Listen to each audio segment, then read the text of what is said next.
ಹೇ everyone, ಇವತ್ತು ಸಖತ್ ಟೇಸ್ಟಿಯಾದ ಹರಿಯಾಲಿ ಪನ್ನೀರ್ ಟಿಕ್ಕಾ ಮಾಡ್ತಾಯಿದ್ದೀನಿ. ತುಂಬ ಸೂಪರ್ ಆಗಿರುತ್ತೆ. ಒಂದ್ಸಲ ಮನೇಲಿ ಮಾಡ್ಕೊಂಡು ನೋಡಿ.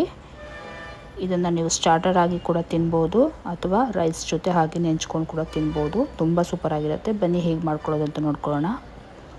ಇಲ್ಲಿ ನಾನು ವುಡನ್ ಸ್ಟಿಕ್ಕನ್ನು ನೀರಲ್ಲಿ ನೆನೆಸ್ಕೊಳ್ತಾ ಇದ್ದೀನಿ. ಡೈರೆಕ್ಟ್ ಯೂಸ್ ಮಾಡಿದ್ರೆ ಬರ್ನ್ ಆಗುತ್ತೆ, ಅದಕ್ಕೋಸ್ಕರ. ಇಲ್ಲಿ ಹರಿಯಾಲಿ ಟಿಕ್ಕಾ ಮಾಡೋದ್ರಿಂದ ಇಲ್ಲಿ ನಾನು ಸ್ವಲ್ಪ ಕೊತ್ತಂಬರಿ ಸೊಪ್ಪು, ಒಂದು ಮುಷ್ಟಿಯಷ್ಟು, ಆಮೇಲೆ ಒಂದು ಮುಷ್ಟಿಯಷ್ಟು ಪುದೀನ, ಆಮೇಲೆ ಒಂದು ಮುಷ್ಟಿಯಷ್ಟು ಪಾಲಕ್ ಸೊಪ್ಪು ತೊಗೊಂಡಿದ್ದೀನಿ.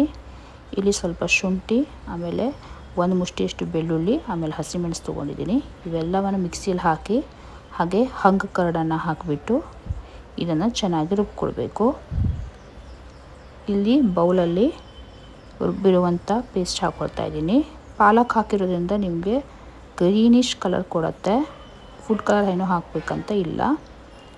ಇಲ್ಲಿ ಅರಿಶಿನ ಹಾಕ್ಕೊಳ್ಬೇಕು, ಆಮೇಲೆ ಗರಂ ಮಸಾಲ, ಧನಿಯಾ ಪೌಡರು, ಸ್ವಲ್ಪ ಜೀರಾ ಪೌಡರು, ಕಸೂರಿ ಮೇಥಿ, ಹಾಗೆ ಮಯೋನೀಸ್ ಇಲ್ಲ ಅಂದರೆ ಸ್ಕಿಪ್ ಮಾಡಿ.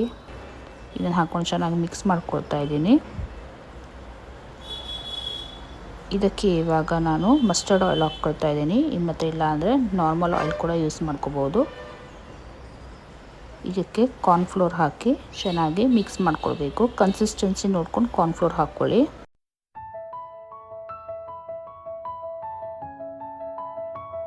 ಇದನ್ನು ಹಾಕ್ಕೊಂಡು ಚೆನ್ನಾಗಿ ಮಿಕ್ಸ್ ಮಾಡ್ಕೊಳ್ಬೇಕು.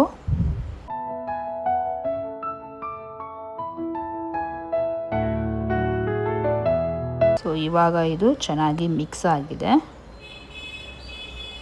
ಇದಕ್ಕೆ ನಾನು ಪನ್ನೀರ್ ಹಾಕ್ಕೊಳ್ತಾ ಇದ್ದೀನಿ. ಈ ಥರ ಸ್ಕ್ವೇರ್ ಕಟ್ ಮಾಡ್ಕೊಂಡಿದ್ದೀನಿ.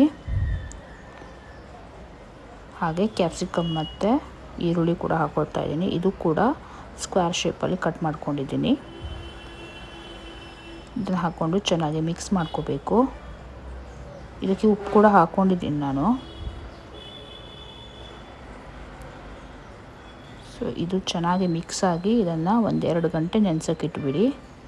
ಇವಾಗ ಈ ಸ್ಕೀವರ್ಸ್, ವುಡನ್ ಸ್ಟಿಕ್ಸ್ ಏನಿದೆ ಅದನ್ನು ತೊಗೊಂಡು ಇದರಲ್ಲಿ ನಿಮ್ಗೆ ಯಾವ ಥರ ಬೇಕೋ ಆ ಥರ ಈರುಳ್ಳಿ, ಕ್ಯಾಪ್ಸಿಕಮ್ಮು ಎಷ್ಟು ಬೇಕೋ ಅಷ್ಟು ಹಾಕ್ಕೊಳ್ಳಿ. ನಾನು ಒಂದೊಂದರಲ್ಲಿ 2 ಪನ್ನೀರ್ ಥರ ಹಾಕ್ಕೊಳ್ತಾ ಇದ್ದೀನಿ. ಪನ್ನೀರ್ ಇಷ್ಟಪಡೋರಂತೂ ತುಂಬ ಇಷ್ಟಪಡ್ತಾರೆ ಈ ರೆಸಿಪಿಯನ್ನು.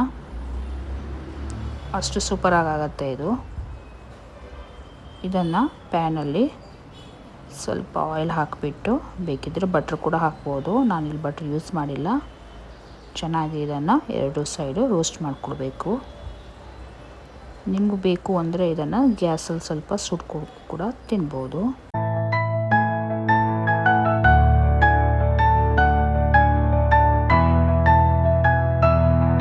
ಸೊ ಇವಾಗ ಒಂದು ಸೈಡ್ ರೋಸ್ಟ್ ಆದಮೇಲೆ ಇದನ್ನು ತಿರುಗಿಸ್ಕೊಂಡು ಹಾಕ್ಕೊಳ್ಬೇಕು. ರೆಸ್ಟೋರೆಂಟ್ಗಿಂತ ತುಂಬ ಸೂಪರಾಗತ್ತೆ ಪನ್ನೀರ್ ಟಿಕ್ಕಾ. ಅಷ್ಟು ಸೂಪರಾಗಿರುತ್ತೆ. ಮಾಡ್ಕೊಂಡು ತಿನ್ನಿ. ಸೊ ವಿಡಿಯೋ ಇಷ್ಟ ಆದರೆ ಲೈಕ್ ಮಾಡಿ, ಶೇರ್ ಮಾಡಿ, ಹಾಗೆ ಸಬ್ಸ್ಕ್ರೈಬ್ ಮಾಡೋದು ಮರಿಬೇಡಿ. Thank you.